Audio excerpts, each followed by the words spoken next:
हरे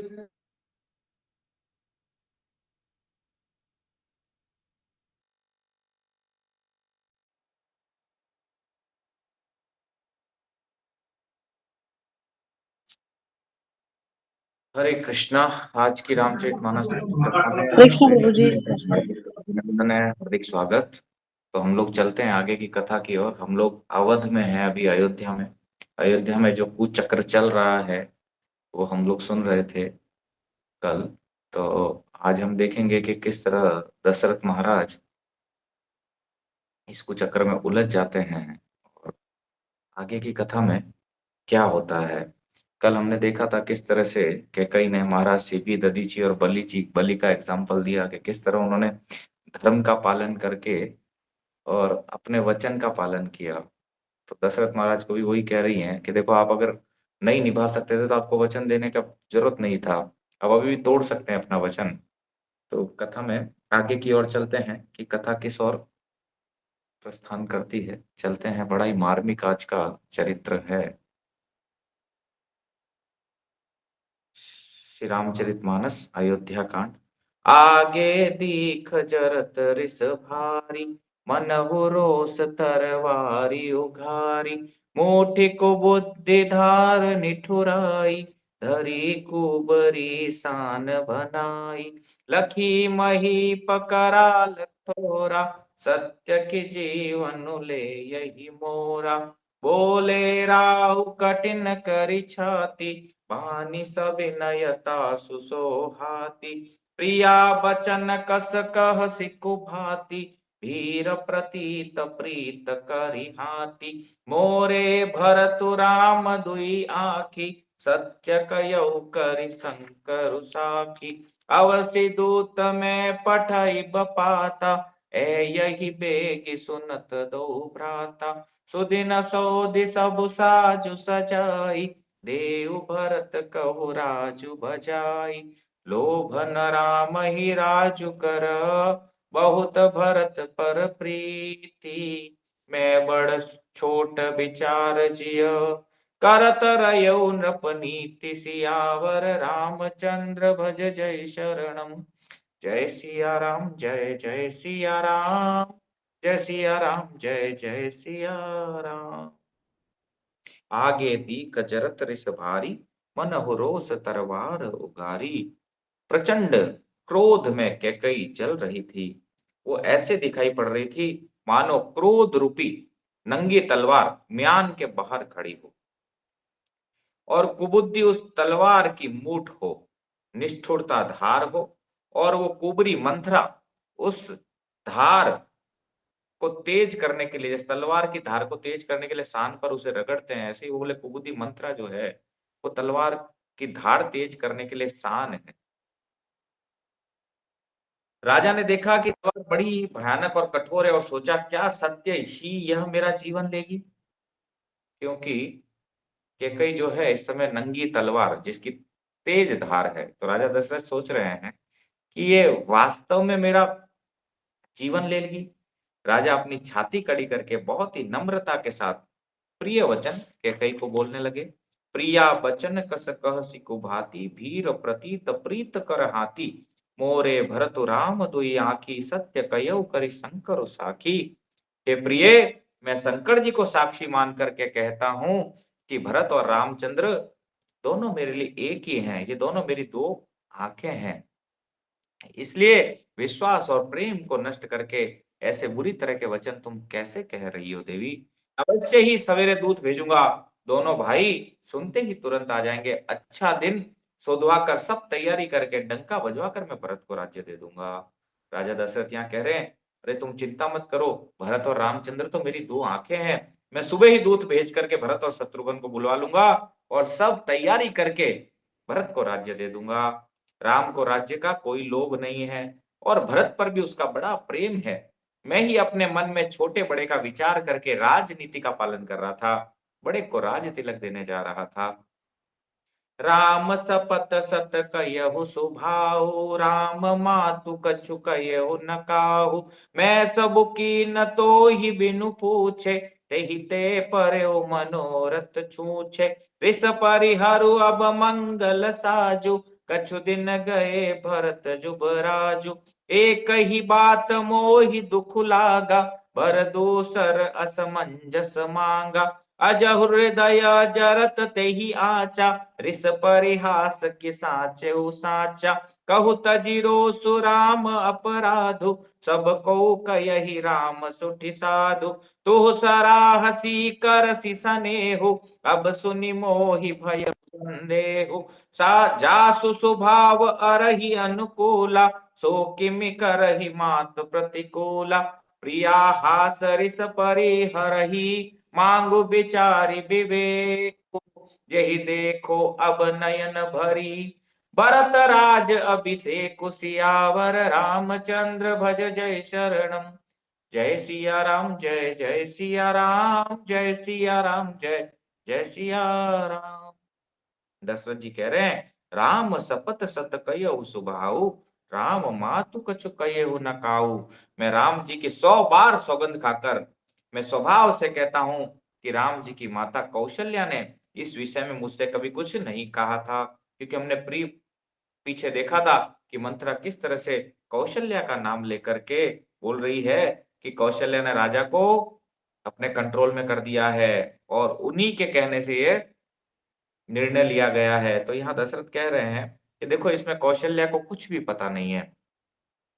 अवश्य ही मैंने तुमसे बिना पूछे ये सब किया, इसी से मेरा मनोरथ खाली रहा। बोले मैंने तुमसे पूछा नहीं, इसीलिए मेरा ये मनोरथ खाली गया। अब क्रोध छोड़ दो और मंगल साज सजो। कुछ ही दिनों बाद भरत युवराज हो जाएंगे। एक ही बात का मुझे दुख है कि तूने दूसरा वरदान बड़ी अड़चन का मांगा। बोले कोई समस्या नहीं है, भरत राजा बन जाए। पर तुमने जो दूसरा वरदान मांगा है वो बड़ी अड़चन का मांगा है। अजहु हृदय जरत तेहि आचा, रिस परिहास के साचे वो साचा। उसकी आग से अब भी मेरा हृदय जल रहा है। यह दिल लगी में, क्रोध में और सचमुच ही सच्चा है। क्रोध को त्याग कर राम का अपराध तो बता। सब कोई तो कहते हैं कि राम बड़े ही साधु हैं। बोले देवी, राम ने ऐसा क्या अपराध किया कि तुम राम को 14 वर्ष का वनवास दे रही हो? हे देवी, अपना दूसरा वरदान छोड़ दो, हठ छोड़ दो और मंगल साज धारण करो। भरत राजा बन जाएगा। तुम्हें तो इससे ही खुश हो जाना चाहिए कि भरत राजा बन जाए। अरे राम जी के वन, राम तो बड़ा साधु है, सभी लोग कहते हैं कि राम साधु है। अरे उसको वनवास भेज करके तुम्हें क्या मिलेगा देवी? तू स्वयं भी राम की बड़ी सराहना करती है, उन पर स्नेह करती थी। अब यह सुनकर मुझे संदेह हो गया कि तुम्हारी प्रशंसा और स्नेह कहीं झूठे तो न थे। जिसका स्वभाव शत्रु को भी अनुकूल है, वह माता के प्रतिकूल आचरण क्यों करेगा? बोले अरे मैं तो देखता हूँ शुरू से तुम राम पे बड़ा स्नेह करती हो, क्या तुम्हारा वो स्नेह और प्रेम झूठा था? जिसका स्वभाव शत्रु को भी अनुकूल है, वह माता के प्रतिकूल आचरण क्यों कर सकेगा? बोले शत्रुओं के लिए भी अनुकूल है राम, तो माता के लिए प्रतिकूल आचरण क्यों करेगा? है कि कई दूसरा वरदान वापस ले लो। ये प्रिय, हंसी और क्रोध छोड़ दो। विवेक उचित अनुचित विचार कर वर मांग, जिससे अब मैं नेत्र भरकर भरत का राज्याभिषेक देख सकूं। बोले हे देवी, उचित अनुचित सोच विचार करके वरदान मांगो, मैं भी ताकि इन आंखों से भरत का राज्याभिषेक देख सकूं। जिये मीन बरुबारी बिहीना, मनि बिनु फनिकु जिये दुख दीना। कयहु सुभावन छल मन माही, जीवन मोर राम बिनु नाही। समुझ देखि जिय प्रिया प्रवीणा, जीवन राम दरस आधीना। सुनि मृदु बचन कुमति अति जरई, मनहु अनल आहुति घृत परई। कयहि करौ किन कोटि उपाया, इहा न लागहि राउरि माया।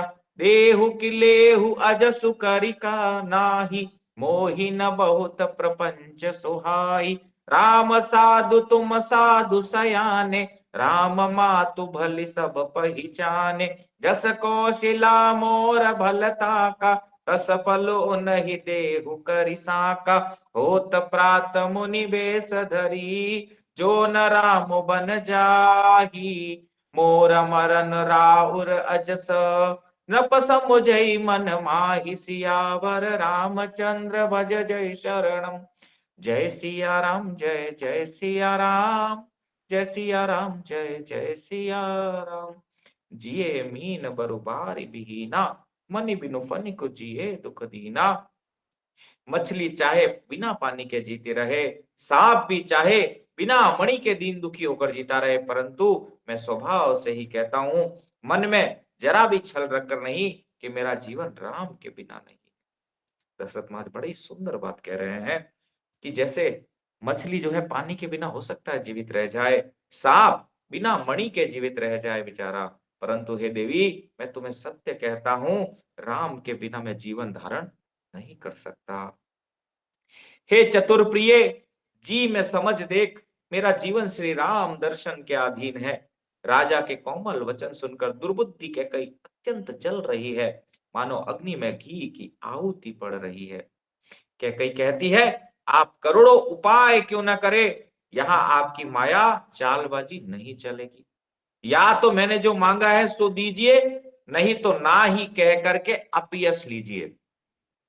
मुझे बहुत प्रपंच बखेड़े नहीं सुहाते। बोले हे राजा, आपने कहा है देने का, अगर देना है तो दीजिए, नहीं तो नहीं कह करके अपयश ले लीजिए।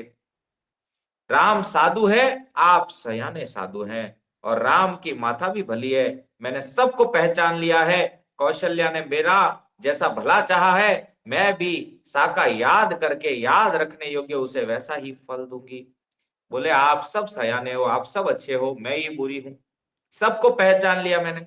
जैसे कौशल्या ने मेरा भला चाहा, मैं भी याद रखने योग्य उसे भी ऐसा ही फल दूंगी। ये वो विचार कर रही है। मंथरा ने कहा था, बोले तुझे कौशल्या दासी बना करके रखेगी, तो ऐसा मन में कैकेयी विचार कर रही है। बोले वो मुझे दासी बना रही थी, मैं ही उसको दासी बना कर रखूंगी।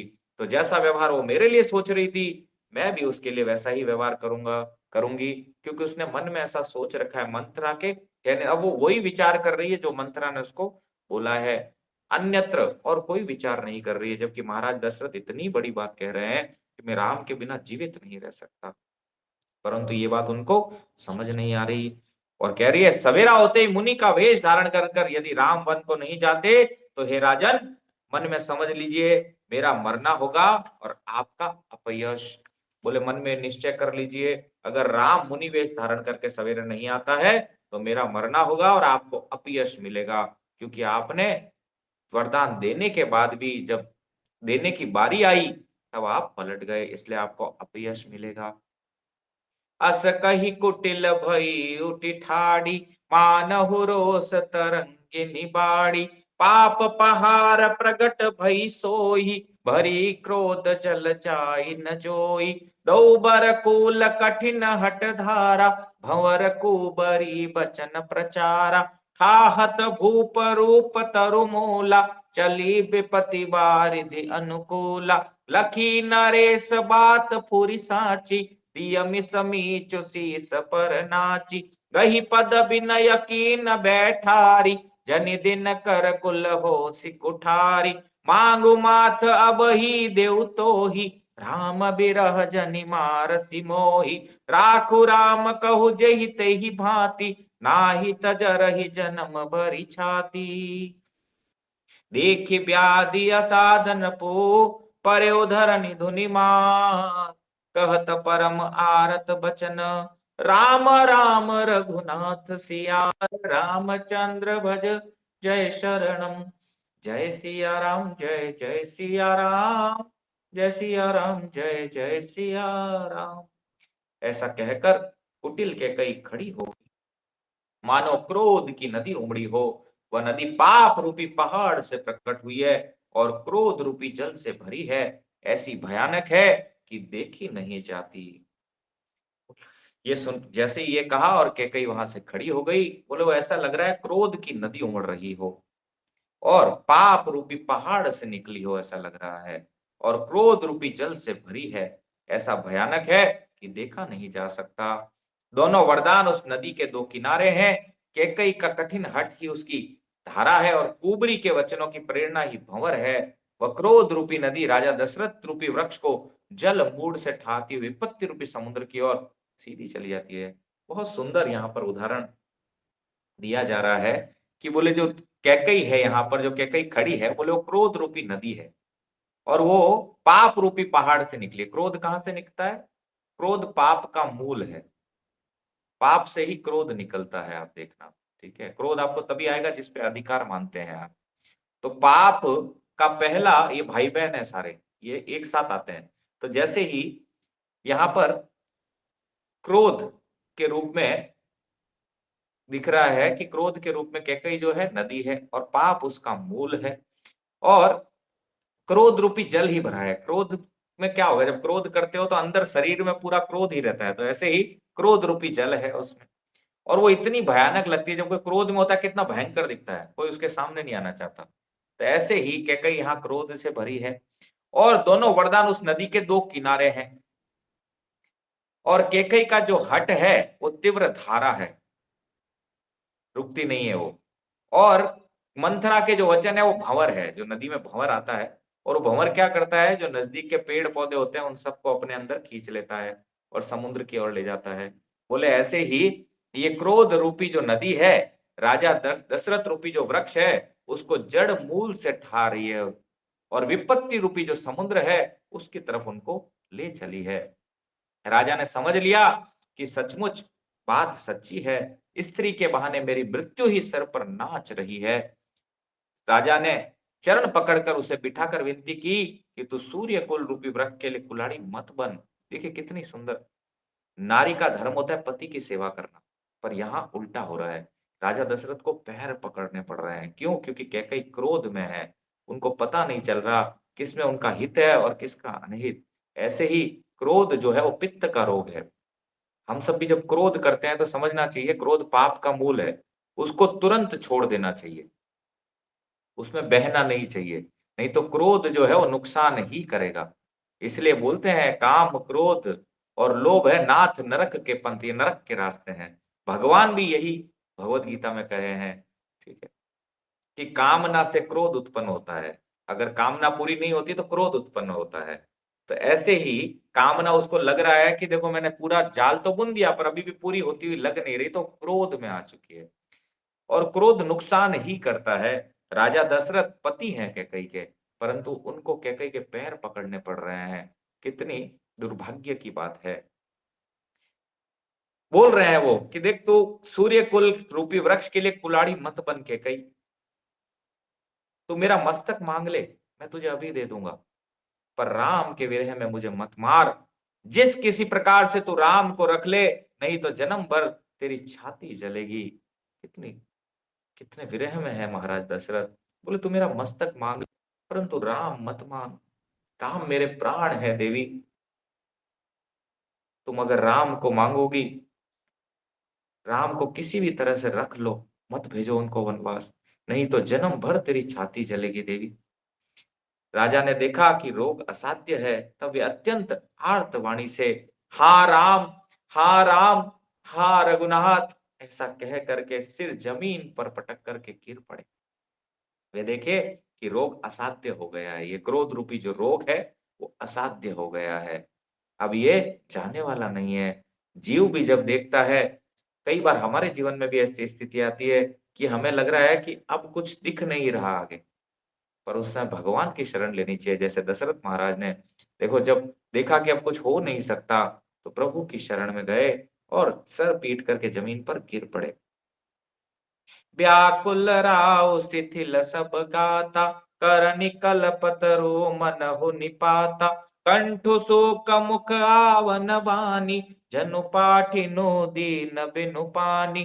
कह कटु कठोर कैकेयी, मनहु घाय महु माहुर देहि। जो अंतहु अस कर तबु रयहु, मांग मांग तुम केहि बल कयहु। दुई की होई एक समय भुआला, हसब ठठाई फुला उब गाला। दान कहा उब अरु कृपनाई, होय खेम कुशल रौताई। छाड़हु बचन की धीरज धरहु, जनिय बला जिमि करुणा करहु। तनु तिय तनय धाम धनु धरनी, सत्य संद कहु तृण सम बरनी। मरम बचन सुनि राउ कहु कछु दोष न तो, लागे हु तो ही पिशाच जिमी। कालु कहावत मोर सियावर, रामचंद्र भज जय शरणम। जय सिया राम, जय जय सिया राम। जय सिया राम, जय जय सिया राम। राजा ने देखा कि रोग असाध्य हो गया है। प्रभु का नाम लेकर के वे जमीन पर गिर पड़े। राजा व्याकुल हो गए, उनका शरीर शिथिल पड़ गया, मानो हथनी ने कल्प वृक्ष को उखाड़ फेंका हो। उनका कंठ सूख गया, मुख में बात नहीं आ रही है, मानो पानी के बिना पहिना नामक मछली तड़प रही हो। कैकई फिर कड़वे और कठोर वचन बोली, मानो घाव में जहर भर रही हो। राजा जमीन पर गिर गए हैं, ना उनको वचन निकल रहे हैं उनके मुख से, और ऐसे तड़प रहे हैं जैसे पानी के बिना मछली तड़पती है। परंतु केकई को कोई दया नहीं आ रही इस समय भी, और वो कड़वे वचन बोल रही है जैसे घाव में जहर भर रही हो। कहती है, जो अंत में ऐसा ही करना था तो आपने मांग मांग किस बल पर कहा था। हे राजा, ठहाका मारकर हंसना और गाल फुलाना, क्या ये दोनों एक साथ हो सकते हैं? दानी भी कहाना और कंजूसी भी करना। क्या राजपूती में क्षेम कुशल भी रह सकती है? लड़ाई में बहादुरी भी दिखावे और कहीं चोट भी ना लगे। देखो कितने कड़वे वचन बोल रही है। बोले, तुम ठहाका मार करके हंसना और गाल फुलाना, क्या ये दोनों एक साथ हो सकते हैं? नहीं हो सकते। दानी भी कहलाना और कंजूसी भी करना, और लड़ाई में बहादुरी दिखाने के लिए जाना और चोट भी ना खाना। बोले, ये कभी हो सकता है? अगर तुम्हें लगता है कि तुम नहीं दे सकते थे तो वचन क्यों दिए? आवश्यकता नहीं थी। या तो वचन की प्रतिज्ञा छोड़ दीजिए या धैर्य धारण कीजिए। यो असहाय स्त्री की भांति रोइए पीटिए नहीं। कितने कड़वे वचन। बोले, प्रतिज्ञा छोड़ दीजिए या धैर्य धारण कीजिए। यो असहाय स्त्री की भांति रोइए पीटिए नहीं। सत्यव्रती के लिए तो शरीर, स्त्री, पुत्र, धन, घर और पृथ्वी सब तिनके के बराबर कहे गए हैं। बोले, जो सत्यव्रती है उसके लिए तो शरीर, स्त्री, पुत्र, घर, धन और पृथ्वी सब तिनके के समान है। जैसे तिनके का कोई वैल्यू नहीं होता, ऐसे ही उसके लिए किसी चीज का, जो सत्यव्रती है, उसका वैल्यू नहीं होता। कैकई के मर्म भेदी वचन सुनकर राजा ने कहा कि तू जो चाहे कह, तेरा कुछ दोष नहीं। मेरा काल मुझे मानो पिशाच होकर कह गया, लग गया है, वही तुझसे यह सब कहला रहा है। देखो वचन भी कैसे कैसे कह रही है ना। शास्त्र उक्त वचन बोल रही है यहाँ पर। इसीलिए शास्त्र बिना गाइडेंस के नहीं पढ़ना चाहिए। हम लोग शास्त्र की बात को समझते नहीं है, कई बार व्हाट्सएप या ज्ञान जो आता है उसको ले लेते हैं। तो ये शास्त्र अनुकूल ही बोल रही है कि कई जितनी भी बातें यहाँ पर बोल रही है, शास्त्र से ही एग्जाम्पल दे रही है। तो अगर राक्षस भी अगर शास्त्र पढ़ेंगे तो अपने लिए, अपने मन मतानुसार वो भी उसकी व्याख्या कर सकते हैं। इसलिए शास्त्र हमेशा के अंडर में पढ़ना चाहिए, किसी की गाइडेंस में पढ़ना चाहिए। बिना गाइडेंस नहीं पढ़ना चाहिए शास्त्र। तो यहाँ पर राजा कह रहे हैं, मर्म भेदी है, ठीक है। रोग को और गहरा, जो घाव है उसको और गहरा कर रहे हैं। बोले, तू चाहे जो कह, तेरा दोष नहीं है। मेरा काल तुझे मानो पिशाच होकर लग गया है। बोले, मेरा जो काल है वो तुझे पिशाच होकर के लग गया है, वही तुझसे सब कहलवा रहा है, ये तू नहीं कह रही है। चहत न भरत भूपत ही मोरे, विधि बस कुमति बसी जिय तोरे। सो सब मोर पाप परिणामु, भयउ कुठाहर जही विधि बामु। सुब सब सही फिरी अवध सुहाई, सब गुण धाम राम प्रभुताई। करिहई भाई सकल सेवकाई, हो यही तिहु पुर राम बड़ाई। तोर कलंक मोर पछिताओ, मुयहु न मिटहि न जायहि काहू। अब तो ही नीक लाग करु सोई, लोचन ओट बैठ मुह गोई।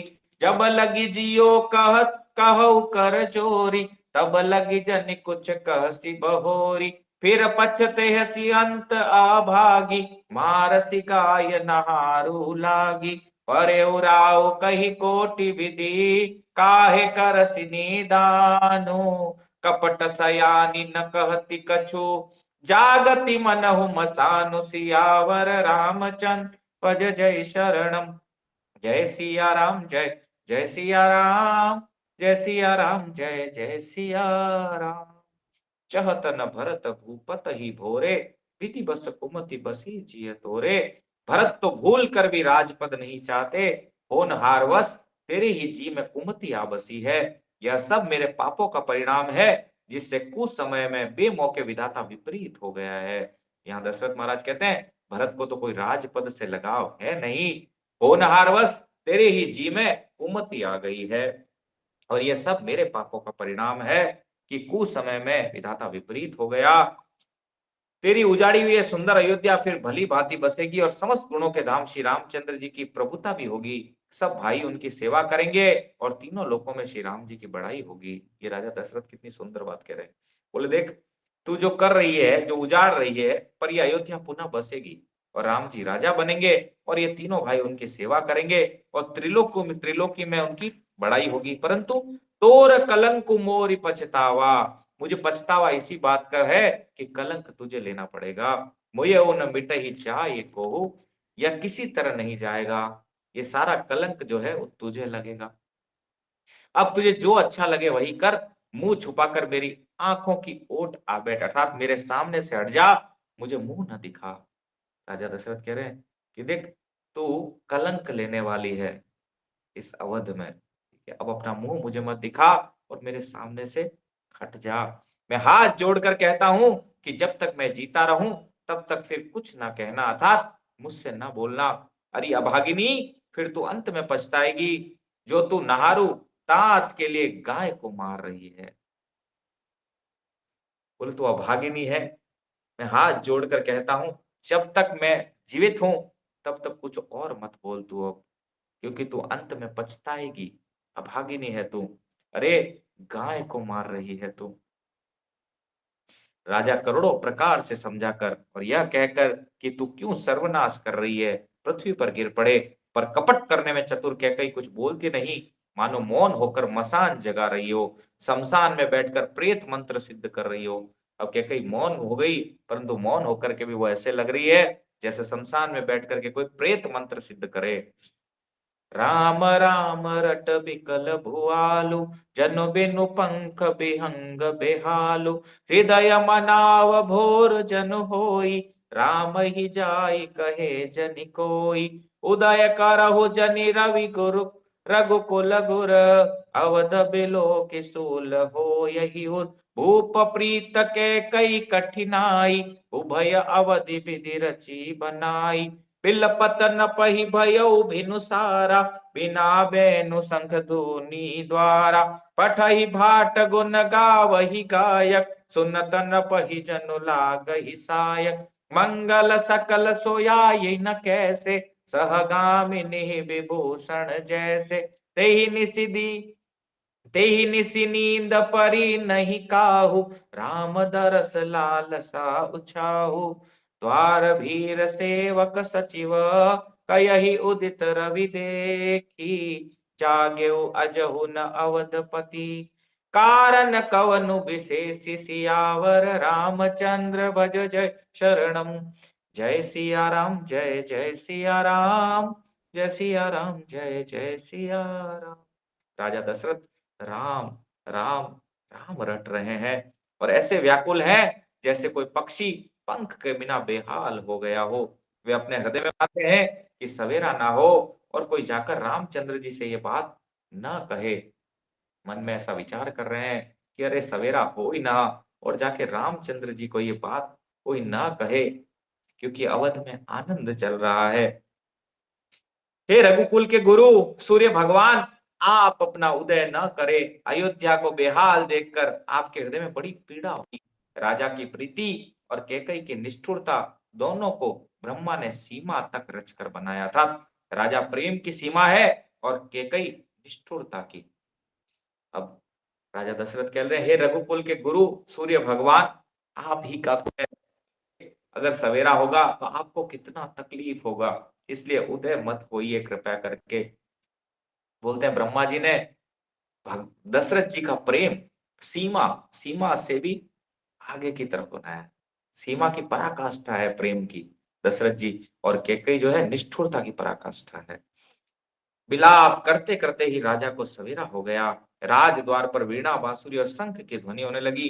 भाट लोग विरुदावली पढ़ रहे हैं और गवैये गुणों का गान कर रहे हैं। सुनने पर राजा को वे बाण जैसे लगने लगते हैं। बोले अभी आनंद चाहिए, चल रहा है, पर किसी भी क्षण इस आनंद में विघ्न पड़ सकता है। तो राजा को जो ये सारी चीजें हैं वो बाण जैसे लग रहे हैं। राजा को ये सब मंगल साज कैसे नहीं सुहा रहे, जैसे पति के साथ सती होने वाली स्त्री को आभूषण। बोले ऐसे ही उनको ये मंगल साज नहीं सुहा रहे हैं, जैसे पति के साथ कोई सती होने वाली स्त्री को आभूषण। श्री रामचंद्र जी के दर्शन की लालसा और उत्साह के कारण उस रात्रि में किसी को भी नींद नहीं आई। राजद्वार पर मंत्री और सेवकों की भीड़ लगी है। वे सब सूर्य को उदय हुआ देखकर कहते हैं कि ऐसा कौन सा विशेष कारण है कि अवधपति दशरथ जी अभी तक नहीं जागे। हमेशा दशरथ जी प्रातःकाल जग जाते थे, लेकिन आज सब लोग कह रहे हैं अरे आज दशरथ जी के दर्शन नहीं हो रहे, क्या अवधपति आज जगे नहीं। पछिले पहर भूप नित जागा, आजु हमई बड़ अचर जुलागा, जाहु सुमंत्र जगावहु जाई, कीजिए काजु रजाय सुपाई। गए सुमंत्र तब राउर माही, देखी भयावन जात डेराही। धाय खाय जनु जाय नहेरा, मानहु विपति विषाद बसेरा। पूछे को न उतरो देई, गए जेहि भवन भूप के। कही जय जीव बैठ सिरुनाई, देखि भूप गति गय उसुखाई। सोच विकल विवरण मही परहु, मानहु कमल मूल परिहरहु। सचिव सभी सकय नहीं पूछी, बोली अशुभ भरी शुभ छूची। परि न राज ही नींद निसी, हेतु जान जगदीशु। राम राम भटि भोर किए, कयहि न मरमु महीसु। सियावर रामचंद्र भज जय शरणम। जय सिया राम जय जय सिया राम, जय सिया राम जय जय सिया। बड़ा मार्मिक दृश्य है ये। राजा नित्य ही रात के पिछले प्रहर में जाग जाया करते हैं, किंतु आज हमें बड़ा आश्चर्य हो रहा है। सुमंत्र जाओ और राजा को जगाओ, उनकी आज्ञा पाकर हम सब काम करें, ताकि सब आए हुए हैं क्योंकि भगवान का राज्याभिषेक होने वाला है, परंतु किसी को नहीं पता कि अगले क्षण क्या होने वाला है। तो सभी लोग कह रहे हैं अरे सुमंत्र आज राजा अवधपति जागे नहीं है, जाओ उनको जगाओ ताकि हम सबको क्या करना है वो बता पाए। गए सुमंत्र तब राउर माही, देखि भयानक जात डेराही। राजा सुमंत्र जो है राजमहल में गए, पर महल को भयानक देखकर वे जाते हुए डर रहे हैं। उस समय महल बड़ा भयानक लग रहा है, तो जाते हुए सुमंत्र भी डर रहे हैं। ऐसा लगता है मानो दौड़कर काट खाएगा। उसकी ओर देखा भी नहीं जाता, मानो विपत्ति और विषाद ने वहां डेरा डाल रखा हो। पूछने पर कोई जवाब नहीं देता। वे उस महल में गए जहां राजा और केकई थे।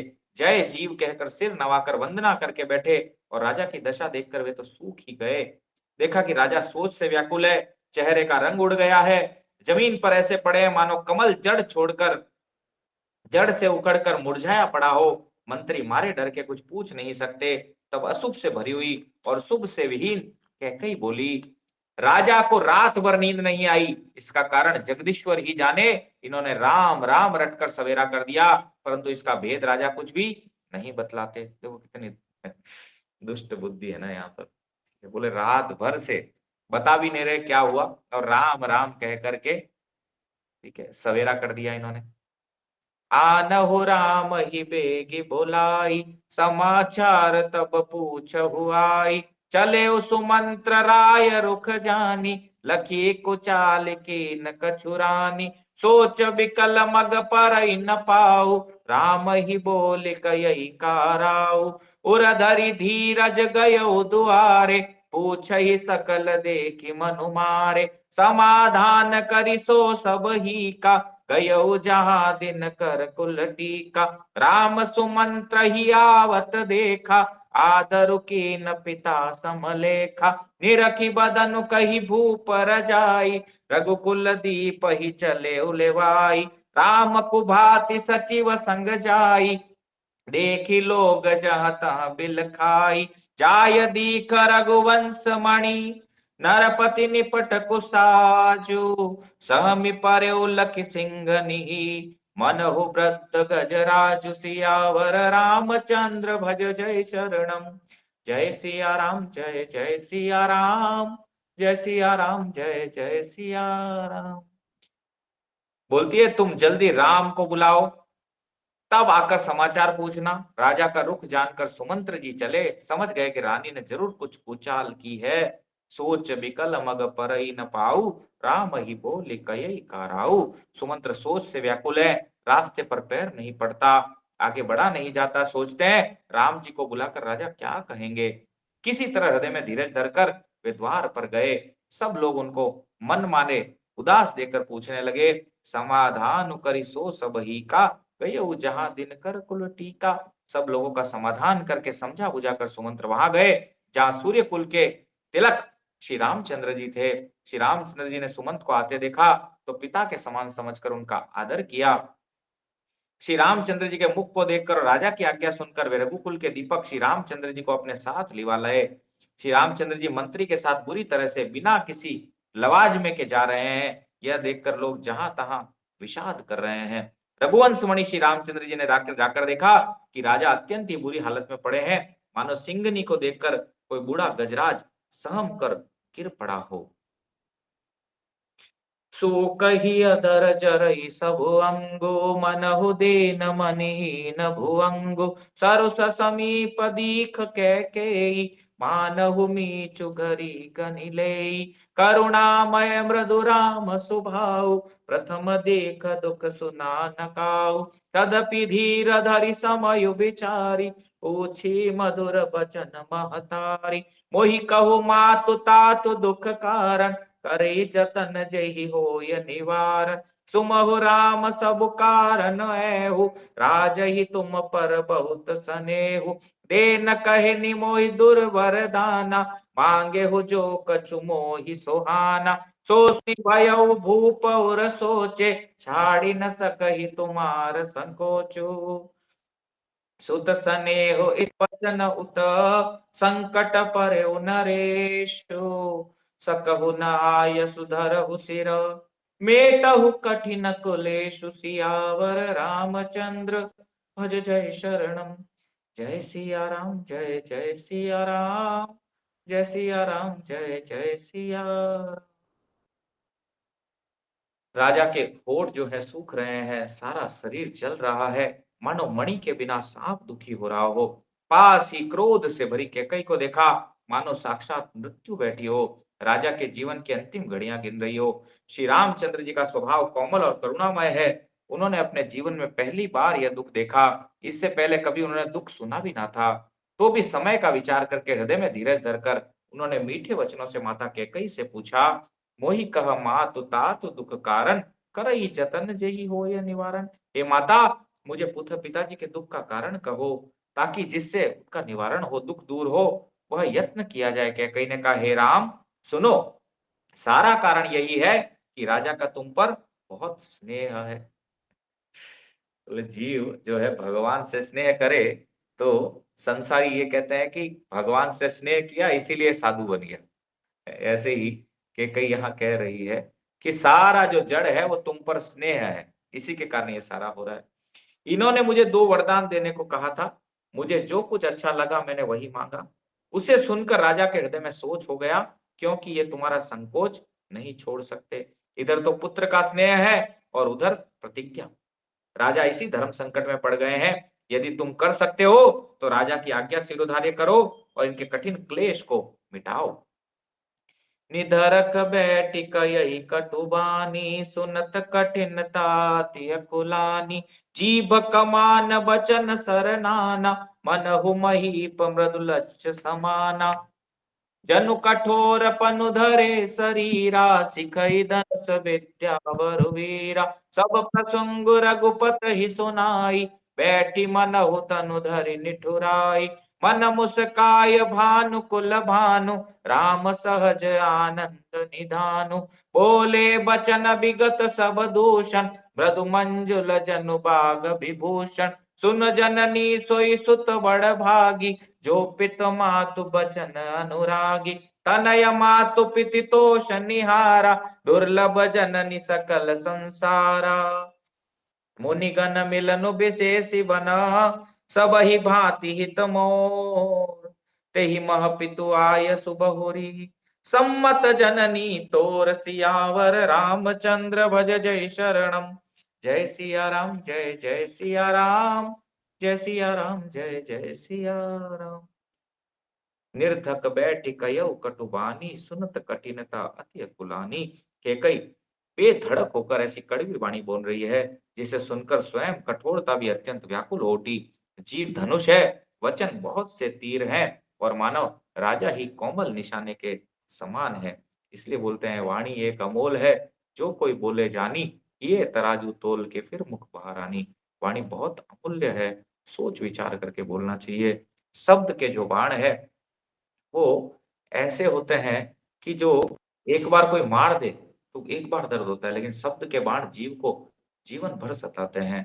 तो यहाँ जो शब्दों के बाण है, वो जीभा जो है उसमें धनुष का काम कर रही है, और वचन जो है तीर के समान लग रहे हैं।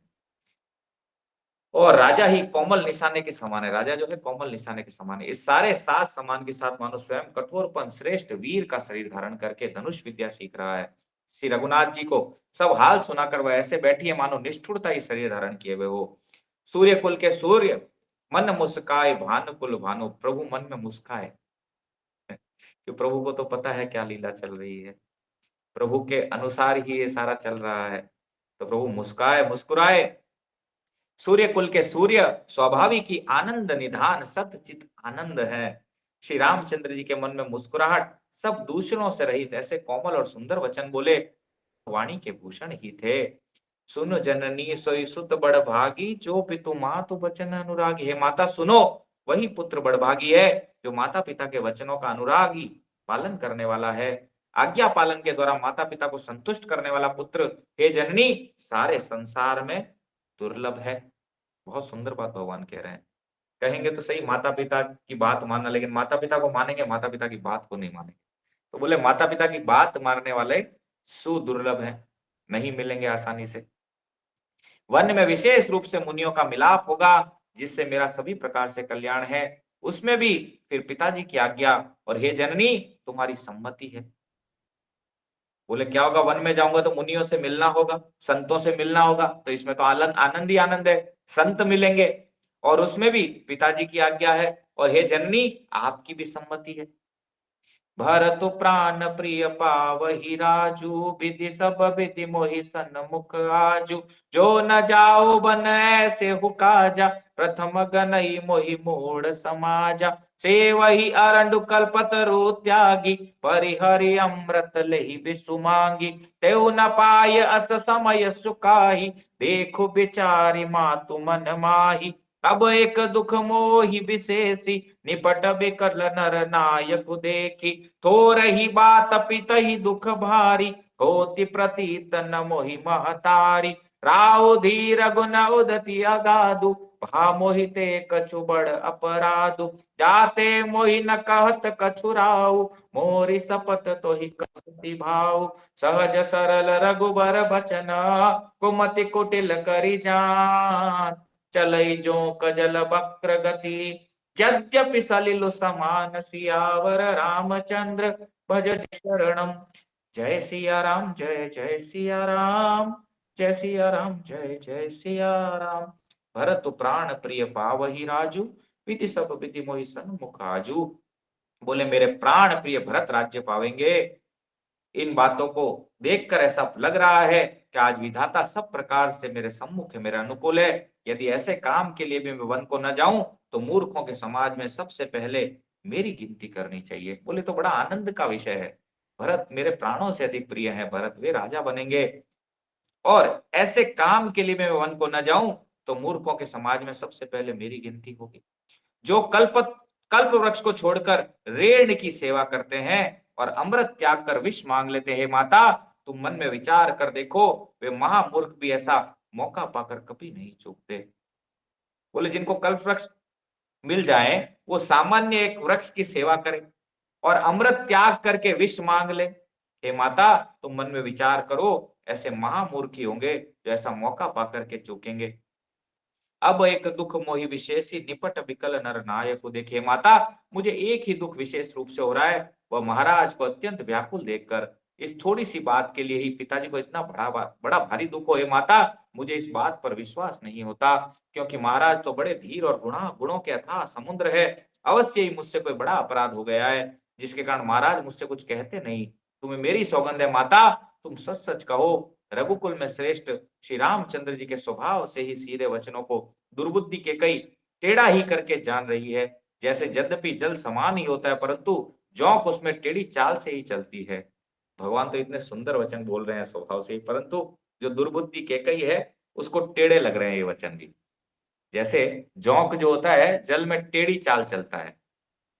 रहसी रानी, रहसी रानी, राम रुख पाई, बोली कपट सनेहु जाई, सपत तुम्हार भरत के आना, हेतु न दूसर मैं कछु जाना, तुम अपराध जोगु नहीं ताता, जननी जनक बंधु सुख दाता, राम सत्य सब जो कछु कयहु, तुम पितु मातु बचन रतयहु, पित ही बुझाय कयहु बलि सोई, चौथे पन जही अज सुन होई, तुम सन सुवन सुकत जेहि दीने, उचितन तासु निरादरु कीने, लागहि कुमुक बचन शुभ कैसे, मंगह गया दिक तीरथ जैसे, राम ही मातु बचन सब भाए, जिमि सुर सरिगत सलिल सोहाय, गई मुर चारा मही सुमरी, नप फिर करवट लीन, सचिव राम आगमन कही, विनय समय सम कीन, सियावर रामचंद्र भज जय शरणम।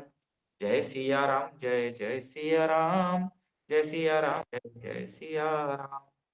रानी कहते रामचंद्र जी का रुख पाकर देखा, अरे ये तो मेरा अनुकूल हो रहा है, हर्षित हो गई और कपट पूर्वक स्नेह दिखाकर बोली, तुम्हारी शपथ और भरत की सौगंध है, मुझे राजा के दुख का दूसरा कुछ भी कारण विदित नहीं है। भगवान पूछे और कोई कारण है, मुझसे कोई अपराध बन गया तो बताओ। परंतु कैकेयी कह रही है कि मुझे तुम्हारी शपथ और भरत की सौगंध है, मुझे और कोई दूसरा कारण दिख नहीं रहा है यहाँ। हे तात, तुम अपराध के योग्य नहीं हो, तुमसे माता पिता का अपराध बन पड़े यह संभव नहीं, तुम तो माता पिता और भाइयों को सुख देने वाले हो। हे राम, तुम जो कुछ कह रहे हो सब सत्य है, तुम पिता माता के वचनों के पालन में तत्पर हो, मैं तुम्हारी बलिहारी जाती हूँ, तुम पिता को समझाकर वही बात कहो जिससे चौथेपन बुढ़ापे में इनका अपयश न हो। जिस पुण्य ने इनको तुम जैसे पुत्र दिए हैं उसका निरादर करना उचित नहीं है। कैकेयी के बुरे मुख से शुभ वचन कैसे लगते हैं, जैसे मगध देश में गया आदि आदि तीर्थ। बोले कैकेयी के मुख से शुभ वचन ऐसे ही लग रहे हैं जैसे मगध में गया तीर्थ आ गया हो। श्री रामचंद्र जी को माता कैकेयी के सब वचन ऐसे अच्छे लगे जैसे गंगा में जाकर अच्छे बुरे सभी प्रकार के जल शुभ और सुंदर हो जाते हैं। पर रामचंद्र जी को वचन ऐसे ही लग रहे हैं जैसे गंगा जी में कोई भी जल मिल जाए तो वह गंगा जल ही हो जाता है। ऐसे ही भगवान को उनके वचन अच्छे लग रहे हैं। इतने में राजा की मूर्छा दूर हो गई। उन्होंने राम का स्मरण करके राम राम कहकर फिर कर करवट ली। मंत्री ने श्री रामचंद्र जी का आना कहकर समयानुकूल विनती की। हरे कृष्ण। आगे की कथा हम लोग कल करेंगे। आज की कथा को यहीं पर विराम देते हैं। बोले श्री रामचरितमानस की जय। गोस्वामी तुलसीदास जी महाराज की जय। श्री जगन्नाथ बलदेव सुभद्रा महारानी सुदर्शन महाराज की जय। शिला प्रभुपाद की जय। शिला गुरुदेव की जय। भक्ति आश्रय वैष्णव स्वामी महाराज की जय। अनंत कोटि वैष्णव वृंद की जय। हरे कृष्ण। दंडवत प्रणाम आप सभी वैष्णवों के श्री चरणों। कोई प्रश्न है आप लोग कर सकते हैं।